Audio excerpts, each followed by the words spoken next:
good morning mga kagulong. It's another day, another vlog na naman tayo. At papunta na naman tayo sa isang lugar na pagkakandakan ng seminar at planning ng Philippine Red Cross at American Red Cross. Thank you. Ayan, shout out pala sa lahat ng volunteers ng Philippine Red Cross. Tatawid tayo sa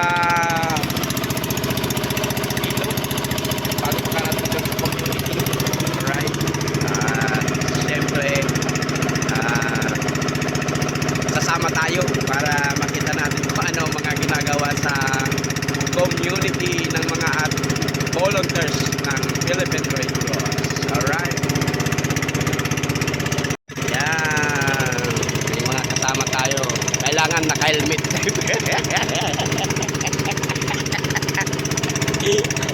Nasakay ng baga, dapat naka-helmet mga kagulong. Alright. Yan. Dito na tayo.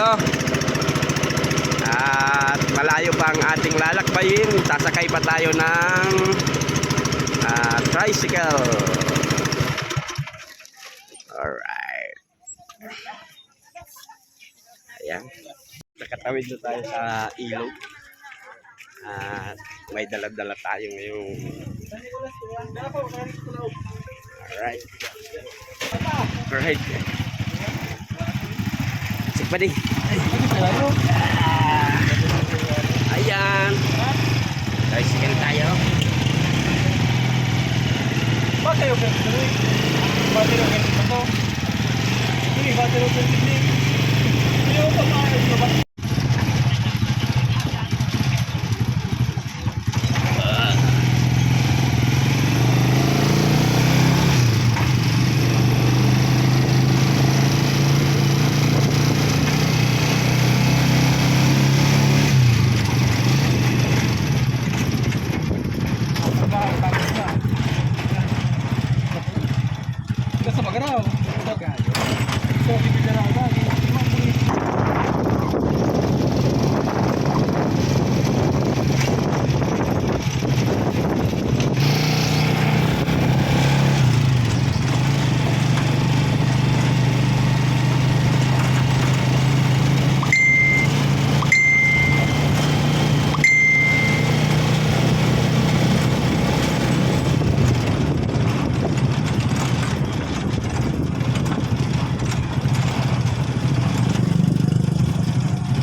Naman ako sa likod.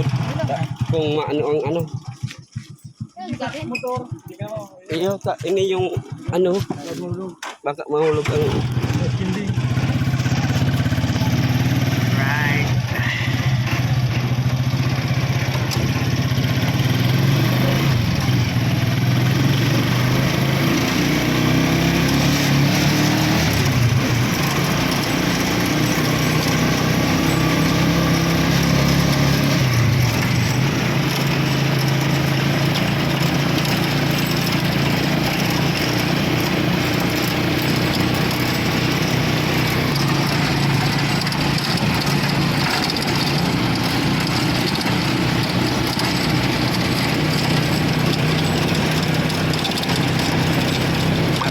Tayo ng palayan.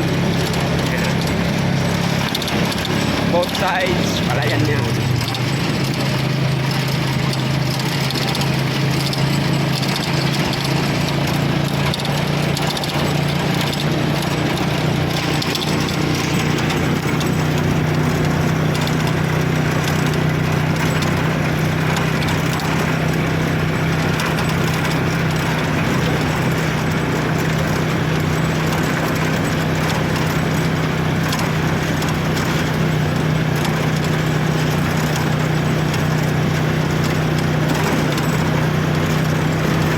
Tayo ngayon sa tricycle.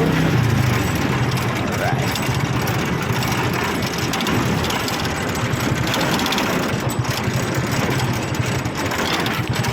Wow.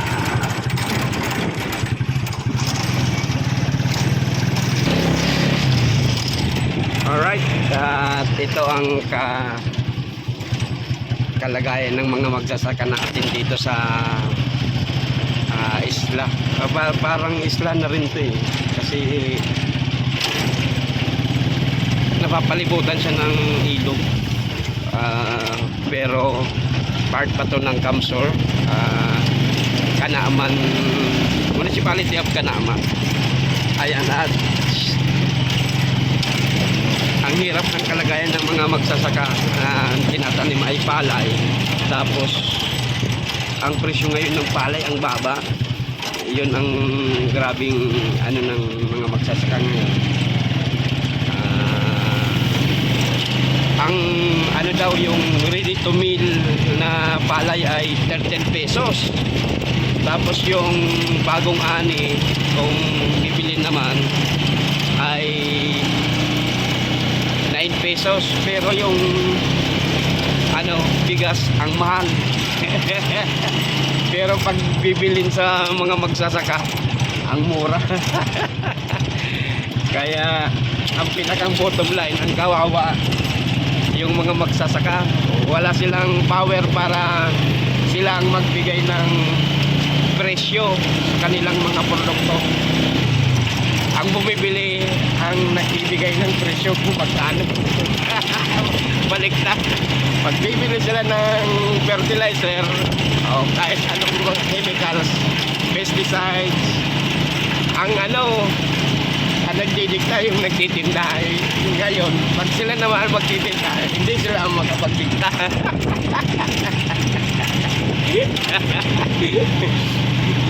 Ay, nako. Pero nagtataga yung mga kababayan natin na magsaka. Ayan, o. Tingnan mo yan, hirap nilang yan.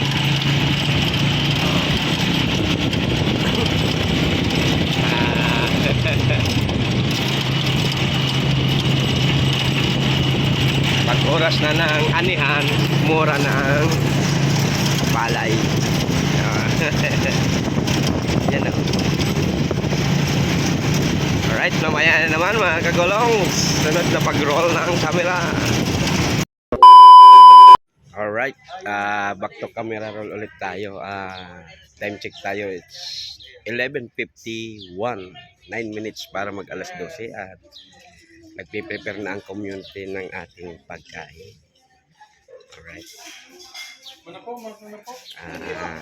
Pakita ko na muna sa inyo ang aming kakainin ngayong tanghali. Alright. So, adobong madu at malalaking alimango. Yes! My favorite. Yeah. Hindi tayo magpapauli dyan mga kagulong. Ito ang part na trabaho ko na inaantay ko pag nasa Ritos ako ang kakain. Alright. Siyempre, maya-maya lang kain na. Alright. Ayan. Hindi na tayo mapatali kung saan tayo magpipisto. Ayan. Nakalatag na ang kakainan natin. Ayan. Alright. Opo, pwede na po kang mag-coding dito. Pwede po. Alright. Umaya na lang para makabila tayo ng ating pagkain. Alright. Budget. So, ngunyan, no rin ta po siya target. Gibuhon. Si Project. Siguro dapat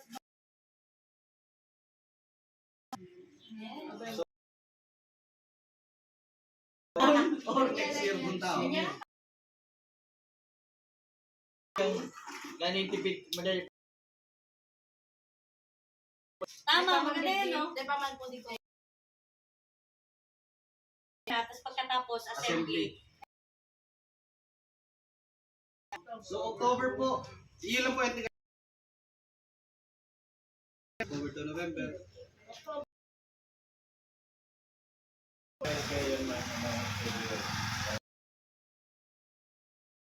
Naka-GC naman to sila. So mag-ano na lang po kayo na o Okay, September. Mag-start pa ng September o magagawa na po kami, nagpaplano na po kami din. Planuhan na natin para malabas din namin yung pondo. Kung kami po yung pondo dito. Hindi po. Kasi ma'am, hindi... Ay, Magkano po kami na...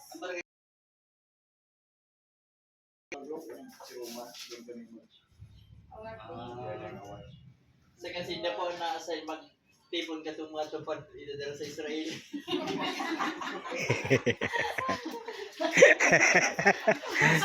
so may passport na po ba yun? Mabangga na lang. Medyo malayo-layo yun. Sige po.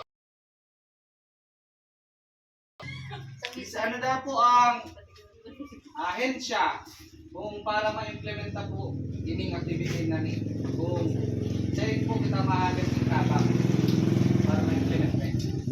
So, syempre, NGO.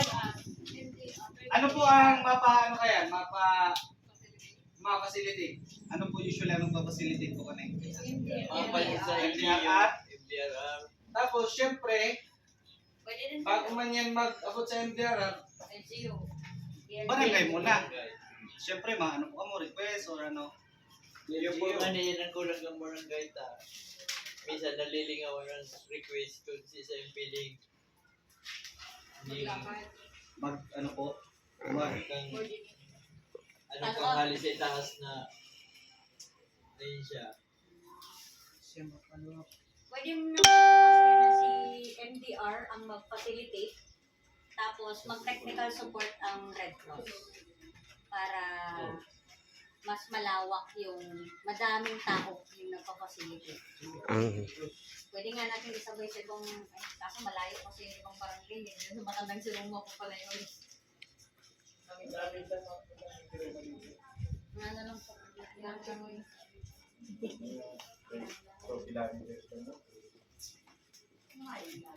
Okay, next po.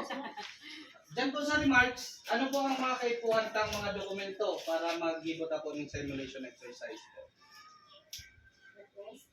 yan. Yan, Sa request. request, kasali na po yan.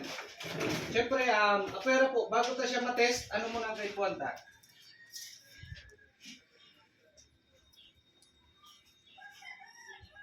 Siyempre, kaipuhanta po baga mag-drill. Nagdi-drill po kita para matesta po kung effective ba, kung naaayon pa ba si mga gigibuhon ta, duman sa plano. And see you in the next roll of camera, mga kagulong.